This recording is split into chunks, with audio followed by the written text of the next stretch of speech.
IELTS 20, published by Cambridge University Press and Assessment 2025.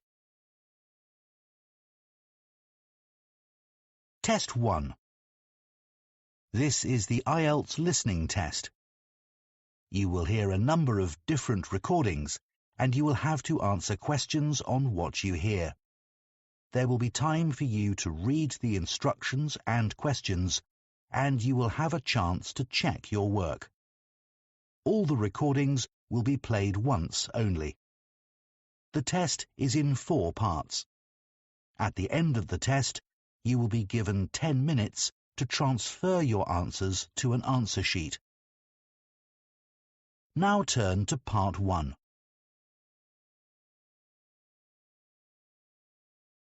Part 1.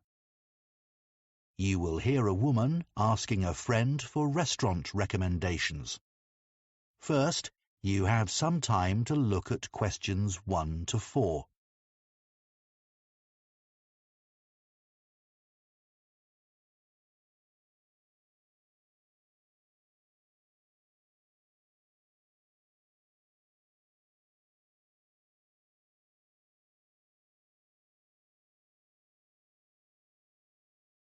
Now listen carefully and answer questions 1 to 4. I've been meaning to ask you for some advice about restaurants. I need to book somewhere to celebrate my sister's 30th birthday, and I liked the sound of that place you went to for your mum's 50th. The Junction? Yeah, I'd definitely recommend that for a special occasion. We had a great time there. Everyone really enjoyed it. Where is it again? I can't remember. It's on Grayson Street, only about a 2-minute walk from the station. Oh, that's good. I'd prefer not to have to drive anywhere, but I don't want to have to walk too far either. Yes, the location's perfect, but that's not necessarily why I'd recommend it. The food's amazing. If you like fish, it's probably the best restaurant in town for that. It's always really fresh, and there are lots of interesting dishes to choose from. But all the food is good there. Is it really expensive? It's certainly not cheap, but for a special occasion, I think it's fine. It's got a great atmosphere, and before dinner you can go up on the roof and have a drink. It's really nice up there, but you need to book. It's very popular, as the views are spectacular. Sounds good. So that's definitely a possibility then. Is there anywhere else you can think of? If you want somewhere a bit less formal, then you could try Paloma. Where's that? I haven't heard of it. No, it's quite new. It's only been open a few months, but it's got a great reputation already. It's in a really beautiful old building on Bow Street. Oh, I think I know where you mean. Right beside the cinema. Yes, that's it. I've only been there a couple of times, but I was really impressed. The chef used to work at Don Felipe's, apparently. I was really sorry when that closed down. So is all the food they serve Spanish, then? Yeah, you can get lots of small dishes to share, which always works really well if you're in a group. Worth thinking about. Yeah, there's a lively atmosphere, and the waiters are really friendly. The only thing is that you need to pay a £50 deposit to book a table. A lot of restaurants are doing that these days. I should have a look at the menu to check there's a good choice of vegetarian dishes. A couple of my friends have stopped eating meat. Not sure. I'd say the selection of those would be quite limited. Before you hear the rest of the conversation, you have some time to look at questions 5 to 10.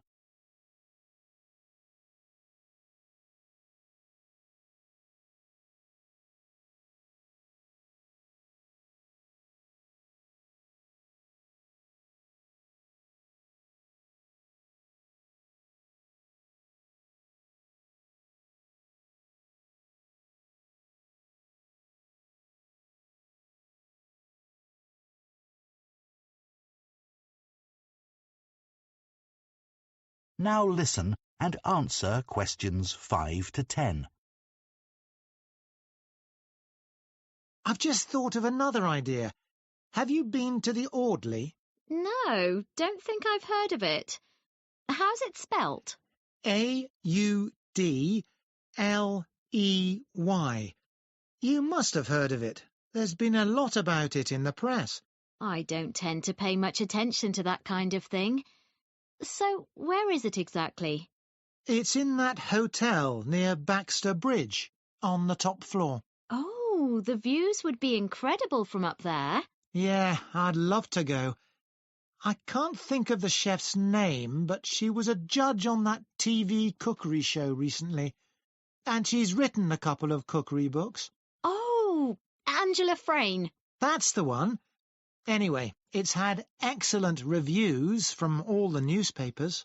That would be a memorable place for a celebration. Definitely. Obviously, it's worth going there just for the view, but the food is supposed to be really special. She only likes cooking with local products, doesn't she? Yes. Everything at the restaurant has to be sourced within a short distance, and absolutely nothing flown in from abroad. I imagine it's really expensive, though. Well, you could go for the set lunch. That's quite reasonable for a top-class restaurant. £30 a head. In the evening, I think it'd be more like £50. At least that, I should think. But I'm sure everyone would enjoy it. It's not the kind of place you leave feeling hungry, though, is it? With tiny portions. No, the reviews I've read didn't mention that. I imagine they'd be average. Well, that's all great. Thanks so much. That is the end of part 1. You now have 1 minute to check your answers to part 1.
Part 2. You will hear a potter, Heather McCallum, speaking to a group of people who are visiting a pottery, a place where people make pots and other objects from clay. First, you have some time to look at questions 11 to 16.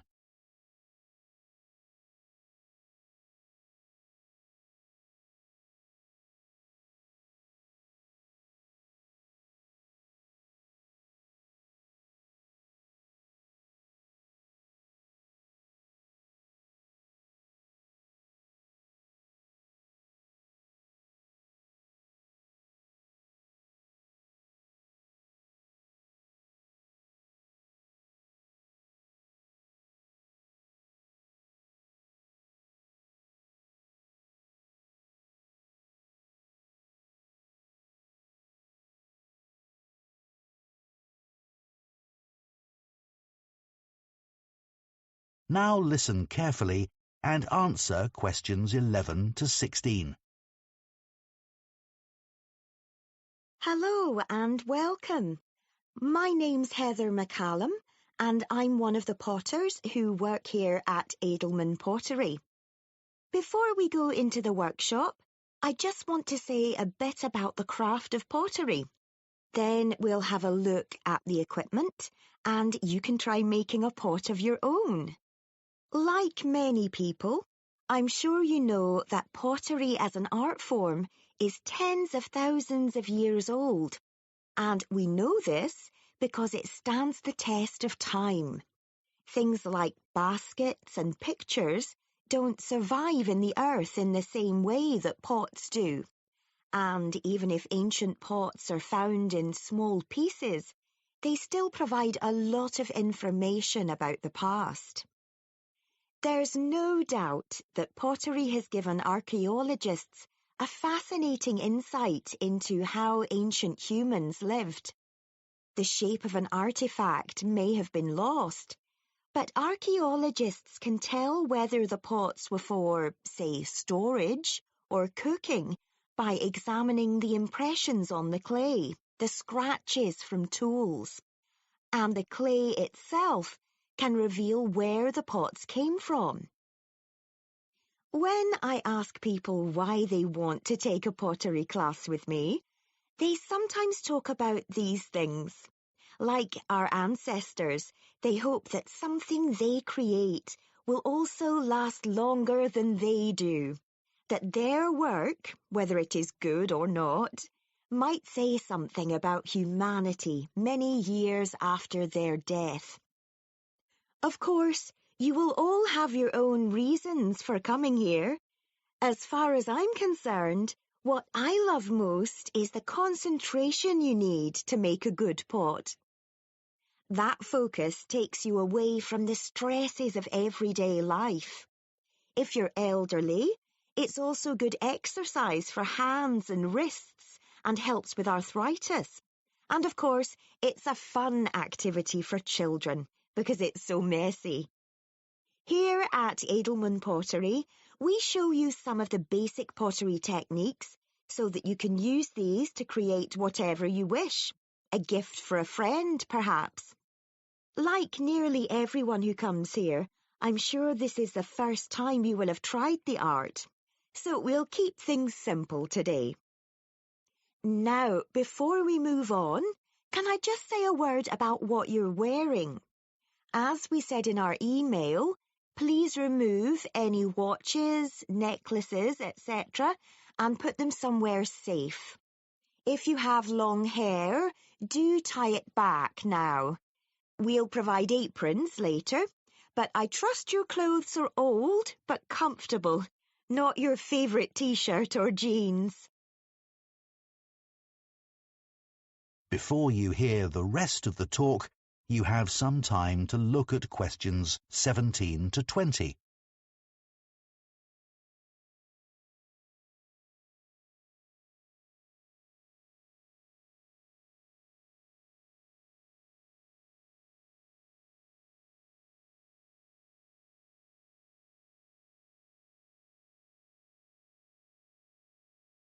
Now listen and answer questions 17 to 20.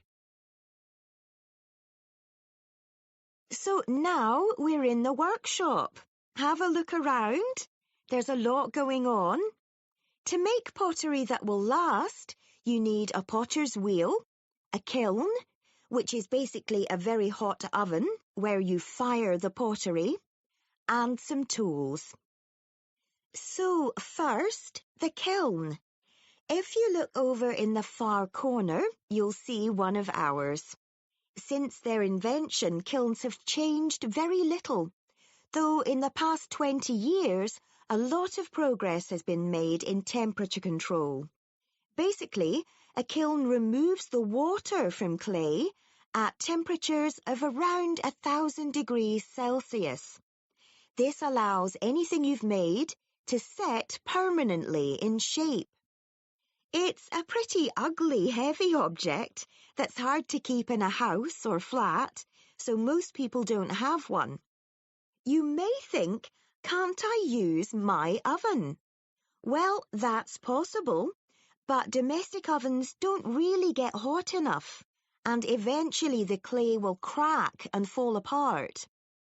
Some people fire pottery in a fire pit outside, but bear in mind that can be dangerous. You also need to know about safety procedures for kilns, as they release toxic compounds into the air. Every potter needs a potter's wheel. This machine is used to shape the clay into an object with circular walls or sides, such as a bowl. Its invention revolutionized the pottery industry, allowing multiple items to be produced in a day. Lastly, there are a number of different tools that potters use, depending on what they want to make. When you start, your hands can make all kinds of shapes and curves without relying on a sculpting tool. However, there are some basic tools that you will need to handle the clay on the wheel. Some look very strange and have even odder names that you may find hard to remember. Rather than go through them all now, I'll just name a few tools as we go along. We can provide these, and I wouldn't recommend spending money on them yet. So, let's try making a pot of your own. If you sit down... That is the end of part 2. You now have 30 seconds to check your answers to part 2.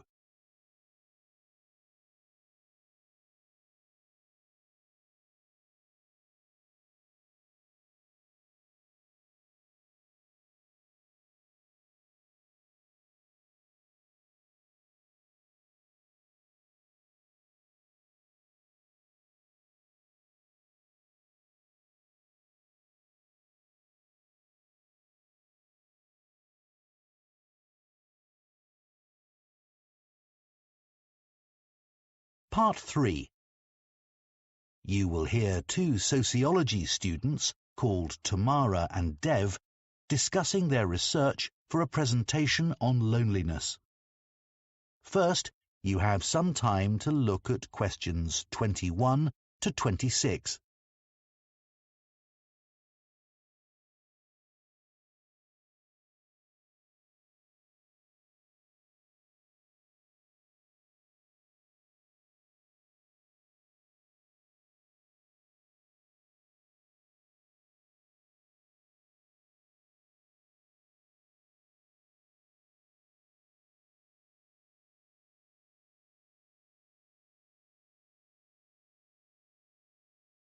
Now listen carefully and answer questions 21 to 26. Shall we go through the notes we've made from our research into loneliness now, Dev? OK, Samara. It's been a real eye-opener. I had no idea that loneliness has been increasing steadily for the last 20 years. I know, and it's the same all over the world. The downside of a modern lifestyle, I guess. Did you come to any conclusions about what the reasons for the increase are? Well, I'd assumed it was mainly an issue for the elderly, but in fact it's something which affects young people just as much. So nothing really to do with longer lifespans. What about social media? In my case, far from making me feel isolated, it actually does the opposite. It definitely does more good than harm. I'd say loneliness has a lot to do with the way cities are designed. People living in high-rise flats with not much opportunity to speak to their neighbours. I think you're right. Another possible reason is that people are having fewer children and don't live in large extended family groups. But in this country anyway, that all changed decades ago. And yet loneliness is a more recent problem. I suppose so. A more plausible explanation is that people are having to move around for work and often end up living miles away from their family and friends. That's true. Looking at the studies on health risks and loneliness, there are claims that loneliness has as much impact as smoking 15 cigarettes a day. Or similar to the risks caused by obesity. But I'm not sure there's enough evidence for some of these claims. Well, what about that one in Finland, which showed that loneliness increased the risk of cancer by about 10%? And those findings have been supported by other studies too. You're right about that one. I was actually thinking of the studies on dementia. Some found no association between loneliness and dementia, and others found the opposite. Not exactly reliable then. There's been a lot of research on cardiovascular disease and whether loneliness contributes to that. Yes, I read that it was hard to reach a judgment, as the definition of loneliness varied quite a lot, and the responses from participants were too subjective. But there's no doubt that loneliness contributes to a weakened immune system. Unquestionably, the data on that is sound. What did you think about the evolutionary theory of loneliness? Well, I thought the idea that loneliness evolved because it motivated people to be with other people quite convincing. Survival often depended on group cooperation. But I don't think there's enough evidence to claim that there must be a group of neurons in our brains which influence social behaviour by making us feel bad when we're alone. There are a few studies which support the theory, but not conclusively enough. More evidence is needed. And anyway, this theory's not really useful when it comes to solving the problem of loneliness today. True. Before you hear the rest of the discussion, you have some time to look at questions 27 to 30.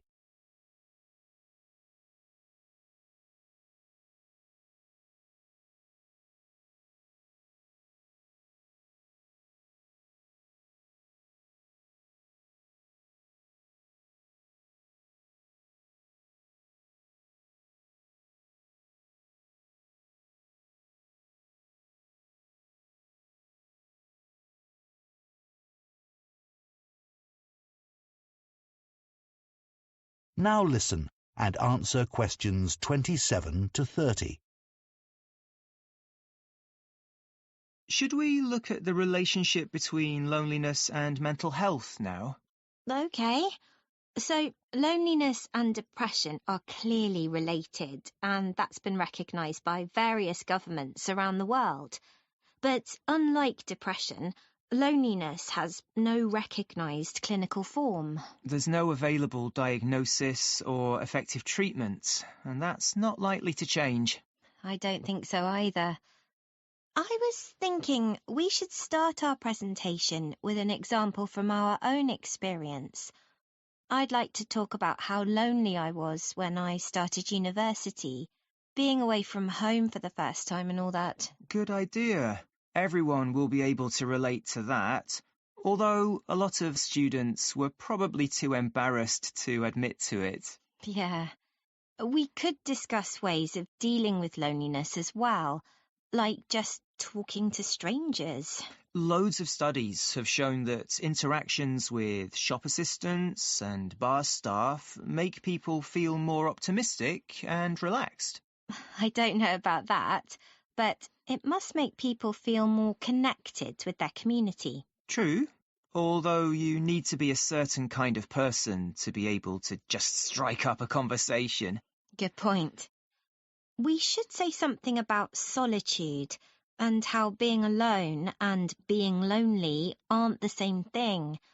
It's strange the way some people can't stand being by themselves while others love it. Yeah, the research shows a certain amount of solitude is beneficial for well-being, which I appreciate, but being alone isn't something I actually like. I'd never choose to go on holiday alone, for example. Me neither. Well, let's not... That is the end of part 3. You now have 30 seconds to check your answers to part 3.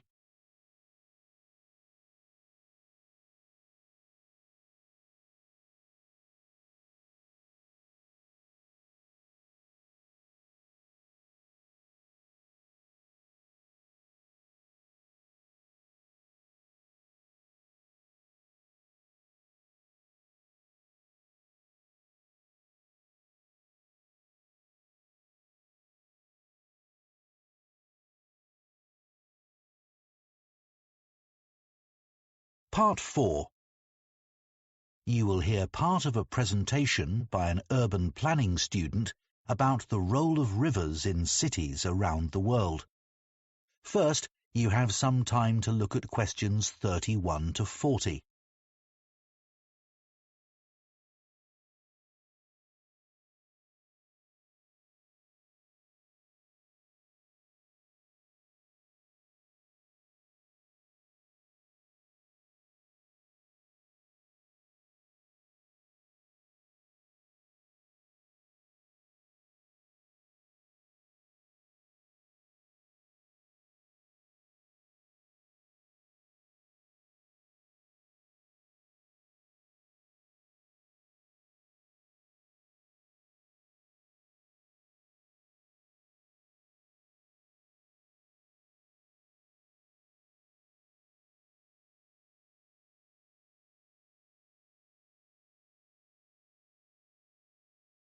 Now listen carefully and answer questions 31 to 40. It's quite hard to think of a city that doesn't have a big river running through it. If you think about the major cities in the world, Shanghai, New York, Mumbai, London, they're nearly all built on rivers. When these cities were established hundreds or even thousands of years ago, the rivers were a big part of people's lives. In 16th century London, the quickest way to get from one part of the city to another was by river. But people also used the river for fishing, as the water then was relatively clean, and they would also go on boat trips up and down the river just for pleasure, as a relaxing escape from the noise and bustle of the city streets. But as industries developed and populations increased, city rivers suffered. The rising number of people meant there was a huge increase in the amount of sewage discharged into the rivers. Rivers had always been used for this purpose, but when the number of inhabitants was so small, that wasn't such a problem. However, as cities grew to over 1 million inhabitants, the impact on the rivers became more serious. In addition, other types of pollution increased as factories were built beside the river and discharged their waste materials into the water. This got worse over time. As recently as 1957, scientists at London's Natural History Museum declared that the River Thames was dead in biological terms, as the water was too filthy to support any kind of life. But in recent years, as rivers lost their industrial function, cities have begun to recognize their true value and to take steps to clean them up. For example, the River Thames is now cleaner than it's been for 150 years. These days, you can see seals swimming in the water, and recently people had to try to rescue a whale which had got lost and swum up the river from the sea by mistake.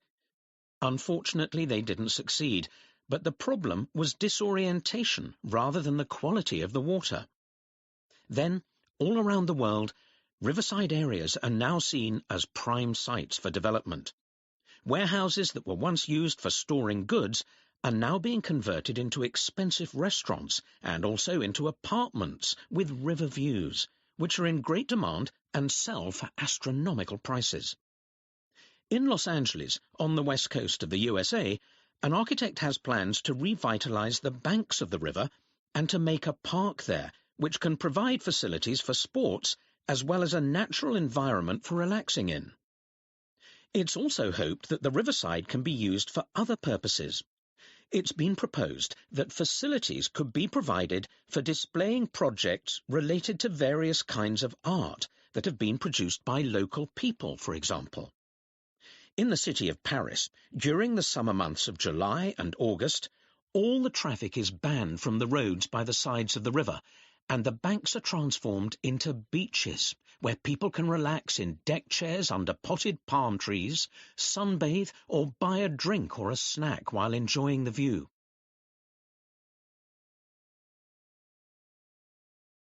But to make the most of our rivers in our increasingly crowded cities, we need to allow them to regain their original purpose and be used as a means of transport, reclaiming our streets from cars and lorries. To do this, we'll have to shift more traffic back to the river, but this time cleanly and silently, making the most of modern technology. Already, more than 2 billion passengers use the ferry to travel in cities around the world, like Istanbul, San Francisco, and New York, and these numbers are set to rise further. Admittedly, it's not a fast way of travelling, but neither is a car when it's stuck in traffic. Of course, passenger traffic on roads might decrease as more people start working from home, but another recent development, the huge rise in online shopping, has meant that another form of urban traffic just keeps on growing, and that's deliveries. Trucks and vans in the city pollute and double park while dropping off parcels. Imagine using the immense capacity of shipping to take these trucks off the road. One freight barge can replace 44 large trucks, uses far less energy, and causes less pollution. When the barge docks at the riverside, the parcels could be taken the last few kilometres to their final destination on cargo bikes, electric ones, of course. This is already happening in the Dutch city of Amsterdam, and in future, the final stage could even be carried out by drone, although at present this isn't allowed. Wouldn't it be great to unblock our city centres in this way? Looking further ahead... That is the end of Part 4. You now have 1 minute to check your answers to Part 4.